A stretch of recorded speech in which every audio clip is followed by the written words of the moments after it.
Tantor Audio, a division of Recorded Books, presents Baby Bomb, a relationship survival guide for new parents. By Hoppe, MFT, and Stan Tatkin, PsyD, MFT.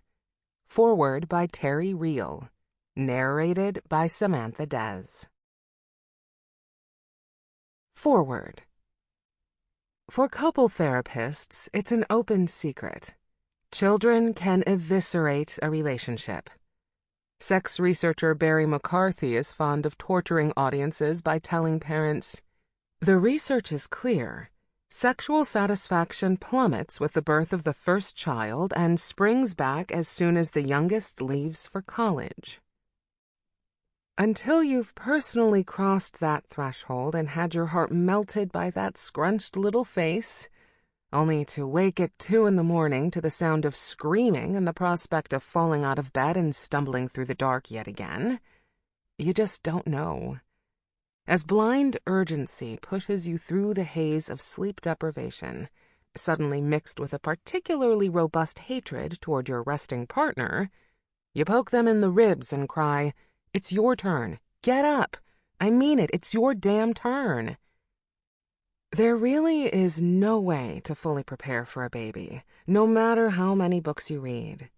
One parent in my clinical practice put it this way: "It's like political torture in some dictatorship. You have this ear-splitting thing that explodes in your face at all hours without warning, and none of the inane, rather humiliating things you did last time, jostle, coo, stand on one leg, turns off the shrieking. In fact, nothing seems to work." Welcome to the baby bomb. Whatever you previously thought, throw most of it out the window. Before the first of our 2 boys was born, I asked friends for novels I might enjoy during my month of paternity leave. I'd have a few minutes here and there to escape, right? My best friend gave me a book of 1-minute short stories with a note that read simply, "Good luck." What you most likely won't hear admitted to in playgroups or at the swings in the park is the one word I associate with this moment in the life cycle of any family: overwhelm. I'm talking about the sense that it's all too much, that the noise, the endless need for patience, the tensions with your partner are more than you can bear. The truth is that, like any intense love relationship, the parent-child relationship can serve as an emotional vacuum cleaner, pulling out of you the fissures and unhealed issues from your own childhood. Were your parents neglectful? Odds are you'll be a super attentive parent. Was your childhood tightly controlled? Odds are you'll be a permissive parent. Which is not to say your partner will be the same. Often, quite the opposite occurs. Your sensitivity reads to your partner as coddling. Their discipline feels to you like cruelty. Your sacred agenda for your little one, that they won't experience the parental mistakes you did, is at odds with your partner's agenda.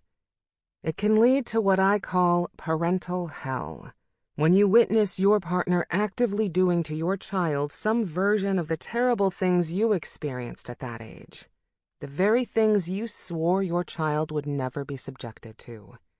And you want to murder your partner. Relax. All this is normal. It comes with the territory.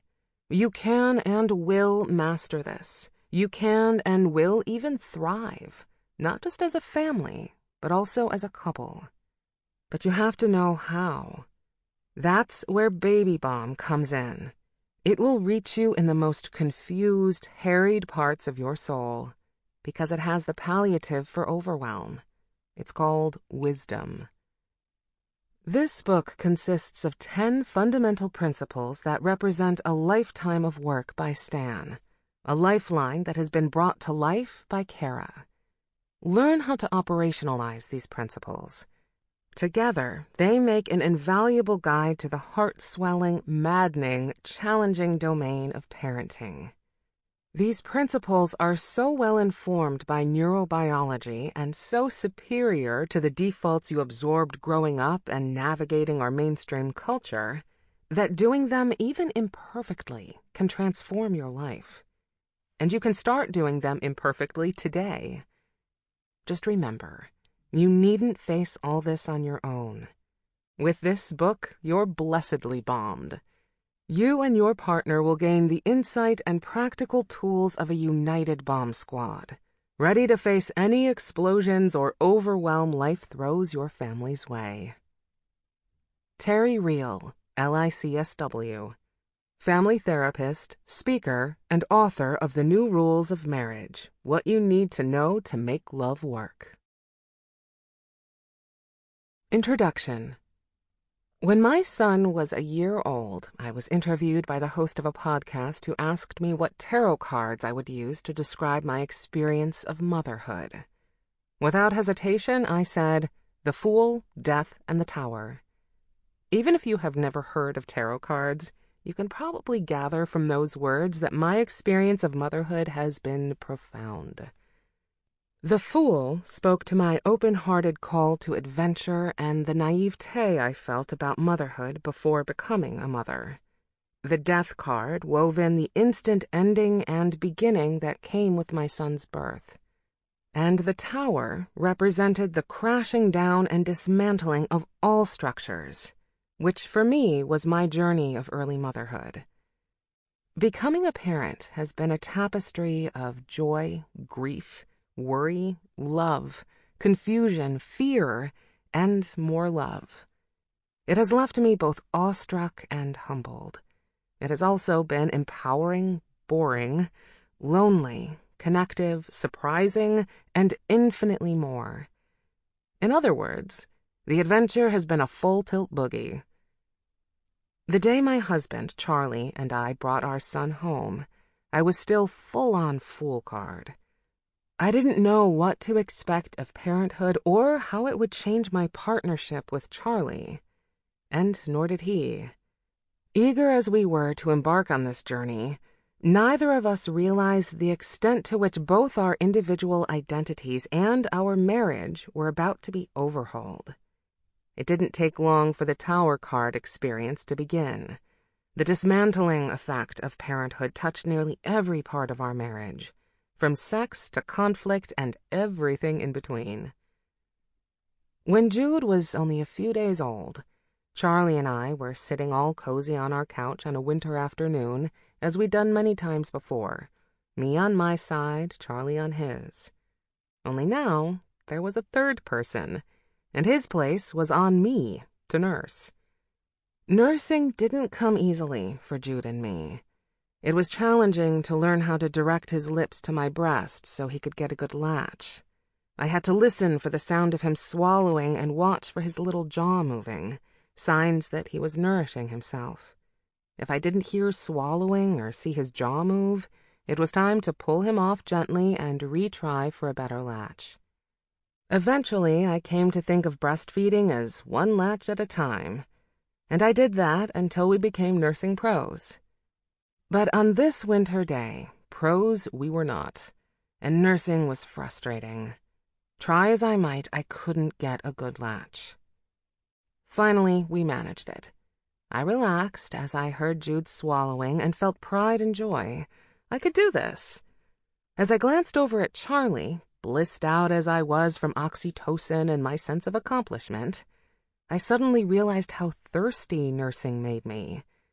And I also realized I couldn't fix that myself. Jude was firmly planted on me, and I was firmly planted on the couch. "Hey, babe," I said, "could you get me a glass of water?"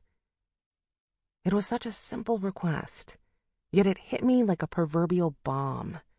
I needed Charlie, and needed him in ways I hadn't needed anyone before. When Charlie returned with that glass of water, I looked at him, tears streaming down my face and my throat tight with emotion. All I could say was, "I love you so much." My throat wouldn't allow any other words to get out. I felt a dizzying vulnerability. All the ways I needed Charlie flashed before my eyes. I needed him to help me parent. I needed him to help me take care of myself. I needed him to go through this new adventure of parenting with me, like nothing we'd ever shared before. We were bonded together forever by being Jude's parents. Elizabeth Stone, a professor at Fordham University, was famously quoted by journalist Ellen Cantorrow as saying, "Making the decision to have a child, it's momentous. It is to decide forever to have your heart go walking around outside your body." Charlie and I both now have parts of our hearts walking outside our bodies, and we need to support each other in new and more complex ways. Life will never be as simple as it was before. We both experienced the death card and the sudden ending of our two-person coupledom, followed by the beginning of our family of 3. Baby Bomb is the book Charlie and I could have used when we became parents. Even though we had enjoyed a more happy-than-not marriage pre-parenthood, we found ourselves struggling after we became parents.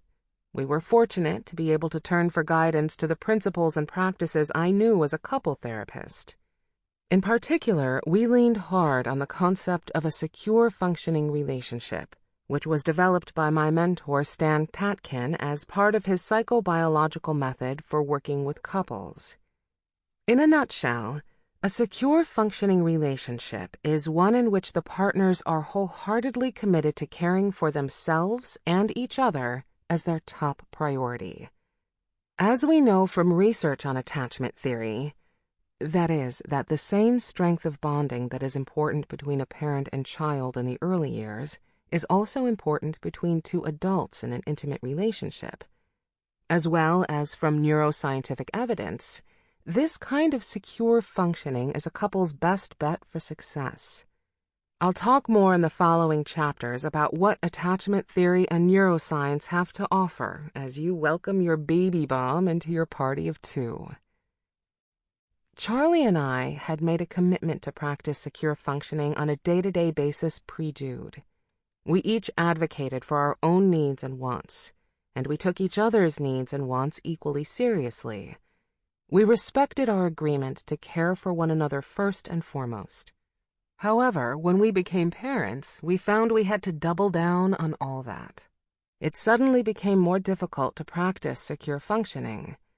The pull to put baby first was so strong that we almost drifted apart and lost our coupledom when Jude hit the scene. He was the sun around which we orbited. Our living room became all things baby, complete with a diaper dispenser and changing table. My body was focused entirely on Jude. I ate to nurse, and I slept only to wake and nurture him. I was consumed with tending to his well-being. This seemed to make sense at the time, but it wasn't sustainable because it undermined the secure functioning Charlie and I had committed to. Rather than caring for each other first and foremost, we turned away from each other and made Jude our top priority. If anything, our need for care from each other became greater after Jude was born. But neither of us respected that responsibility as we had done pre-parenthood. The result was that Charlie and I both felt neglected and hurt.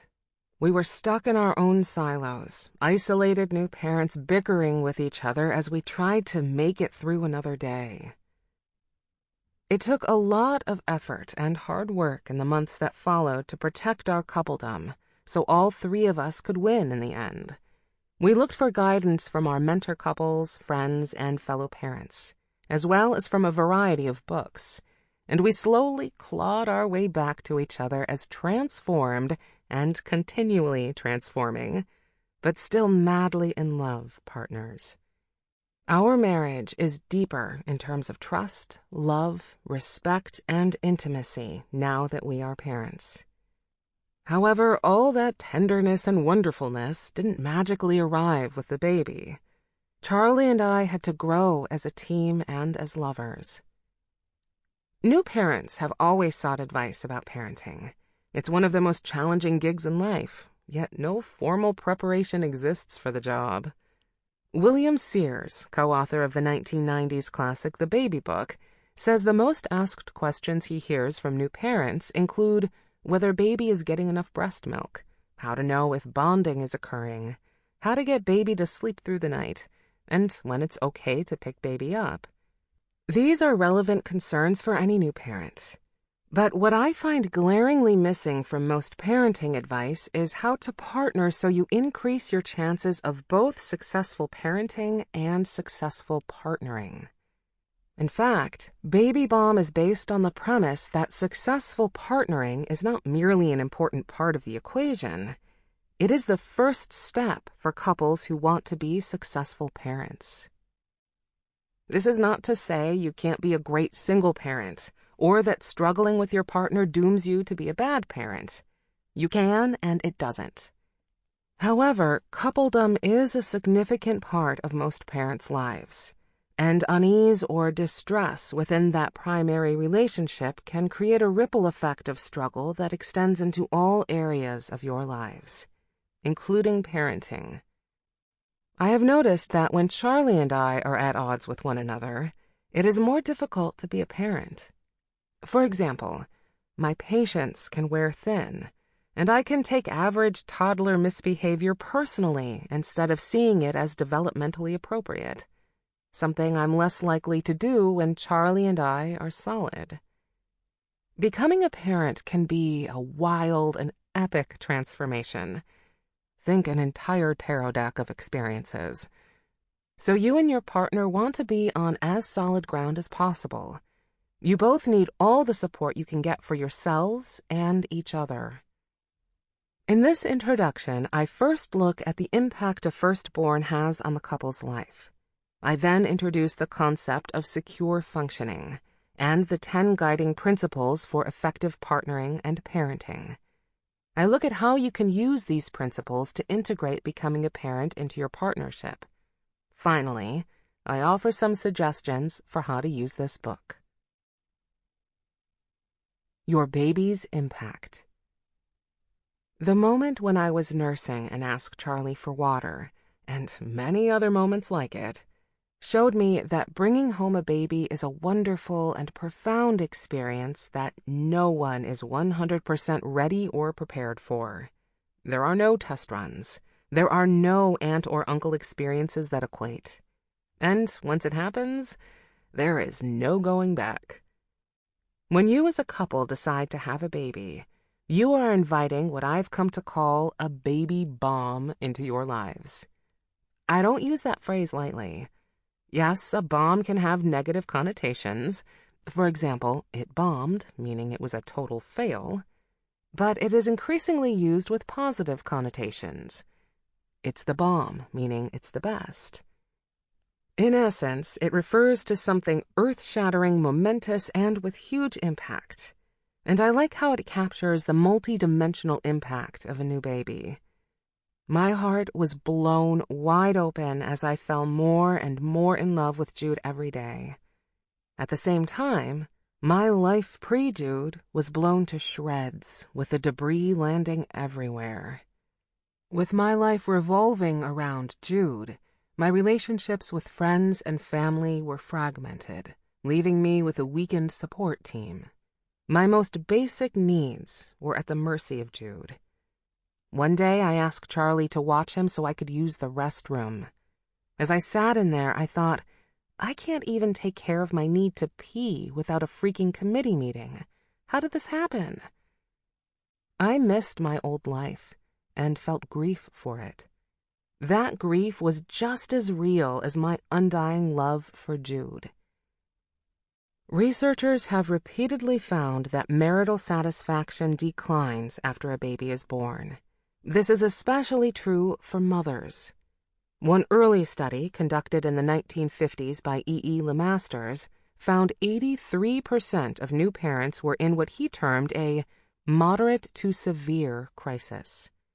More recently, internationally renowned couple therapist John Gottman and his colleagues reported that 67% of couples saw their level of satisfaction plummet after the birth of their first child. Think the Tower card. Gottman and other researchers speak about satisfaction as depending on effective couple communication, quality time spent together, and the presence of external support. Perhaps you are experiencing the loss of some of these important elements. For example, It may be harder to find time to talk with your partner, let alone carve out the quality time you used to enjoy. You may find yourself making decisions alone because you don't want to wait until your partner is around and because your friends are even less available. You may be struggling with the increased responsibility of parenthood, emotionally, financially, and logistically. One of you has to be caring for baby at any given moment, and that requires constant negotiation between you. Really, it's not a surprise to see new parents at each other's throats as a result of all the pressure and instant change their baby bomb delivers. Still, let's not be too quick to blame the baby bomb. Researchers Philip and Carolyn Cowan conducted a 10-year study of the effects children had on their parents' partnerships and came up with the more nuanced theory that children get an unfair share of the blame for their parents' distress. They believe the seeds of new parents' individual and marital problems are sown long before their first baby arrives. Those old, unconscious, or unresolved issues simply rise to the surface. For example, if you're angry your partner isn't changing enough diapers now, chances are your relationship already had latent issues related to equity. I know from my experience as a therapist that whenever unresolved issues rise to the surface, we have the opportunity to understand and heal them. This view offers hope that you and your partner can weather the transition to parenthood and enjoy a thriving partnership as parents. In this book, I follow the belief that with support and guidance, you can better understand, mitigate, and integrate some of the subtle and not-so-subtle crisis aspects of becoming a parent. Our pregnancy was planned. Charlie and I had been ride-or-die friends for 15 years and had shared a home as partners for 10 when we got pregnant. We both longed with all our hearts for a child and acknowledged our fears as well. During the pregnancy, we didn't really know what to fear, except for a nebulous giant change on the horizon, so we mostly talked about our hopes. We stayed up late conversing about all the adventures we'd take our son on while I blissfully rubbed my belly. Charlie is a musician, so he was excited to introduce him to the guitar and piano. Being a therapist, I wanted to cultivate a relationship with our son in which he could feel safe talking about anything. I talked to him during the whole pregnancy, reading stories to him and offering him my insights on life. I felt Charlie and I were acing this whole life with baby thing, though in hindsight, we were a bit blind to the fact that he had yet to arrive. The bomb was ticking. But we were so excited to hold Jude that we looked past the reality that parenting goes above and beyond picking out a crib, making a birth plan, and holding a baby. All those late-night conversations were fantastic fun, but they did little to prepare me for mothering our son, or for fostering Charlie's and my partnership once we were parents. Virtually overnight, we became different people with different identities. To make matters worse, we had virtually no time to talk about any of this. We were both too busy being parents and tending to our son. Charlie had always been my go-to person, and that was what I missed most right after Jude was born. I missed long, deep, juicy conversations with my best friend. I missed his support. At that moment, because we were in the thick of it, it was impossible to see the forest for the trees. Most likely you have, or will soon have, your own trees. Areas of your life affected by your baby bomb that make it hard to gain perspective on your new life. Ultimately, Charlie and I turned to a resource most new parents don't have: my professional training as a couple therapist. Many of the lessons, principles, and tools I had learned were newly relevant to the health and happiness of our marriage. We were able to take what I knew and use it to revamp our marriage to reflect our new status as parents. These lessons and experiences form the backbone of this book. Before I summarize the 10 principles around which this book is organized, I'd like you to think about the impact of a baby on your partnership. If you are an expecting or hope to be expecting first-time parent, this will mean looking ahead and imagining. If you are already parents, this will mean looking at your experience with fresh eyes. Detecting your baby bomb. The following is a list of aspects of your life that are likely to feel, or already have felt, the impact of your baby bomb. Feel free to add to the list. If you think writing about it could help as you sort through the list, maybe start a baby bomb journal that you can turn to as you do the various exercises and work through this book. If you are expecting, or hope to be, parent, discuss your thoughts about each area of impact with your partner. How relevant does it feel to each of you? How might you deal with it?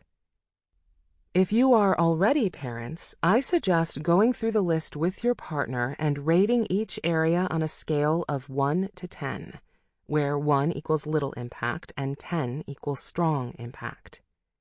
Note that impact can be either positive or negative. The birth mom's body, your sleep life, your partner's sleep life, your moods and emotions, your partner's moods and emotions, your exercise routine, your partner's exercise routine, your work, your partner's work, your creativity and hobbies, your partner's creativity and hobbies, your friendships, your partner's friendships, your relationship and role in your family, your partner's relationship and role in their family, money, your priorities and responsibilities, your partner's priorities and responsibilities, your and your partner's ability to have privacy for sex. The 10 Guiding Principles. Many couples expect their baby to bring them closer, but without the guidance and tools to deal with the massive transformation they are experiencing, they drift apart instead. To avoid this, you need guidance to navigate and integrate these changes. As I was processing how my skills as a couple therapist could help Charlie and me in our transition to parenthood, I consulted Stan. I wanted to understand how his psychobiological approach might apply not just to adult intimate relationships, but also, more specifically, to new parents. As we talked and as I thought through it, I realized that the same skill was key in both circumstances: the couple's ability to be secure functioning. That is, to be in a relationship grounded in teamwork with a capital T. I will unpack this more in Chapter 1, but the basic idea is that when two partners team up with sensitivity, fairness, justice, and true mutuality, they can thrive, both separately and together. This is exactly what Charlie and I found carried us through the rough spots as new parents, and allowed us to reconnect at a new and deeper level. Stan and I synthesized the following 10 guiding principles for successful, secure functioning partnering and parenting. I'll cover each in more detail, including examples of real couples, in the following chapters. Think of these as your North Star, guiding your relationship, though not in a rigid manner. 1. The couple comes first. You and your partner team up to put your relationship first. You treat each other with reciprocity and equality before all the other aspects of your lives, including before your baby. All the other guiding principles support this one. It is like the oxygen masks you put on yourselves before you take care of your baby. 2. You and your partner take care of yourselves and each other. You monitor yourselves and each other at the level of your nervous systems, and you become experts who know how to soothe or energize each other as needed. 3. You and your partner make agreements with each other that you respect. You communicate openly and directly, including as you formulate and maintain your commitment to each other. 4. You and your partner make decisions as a team. Sample complete. Ready to continue?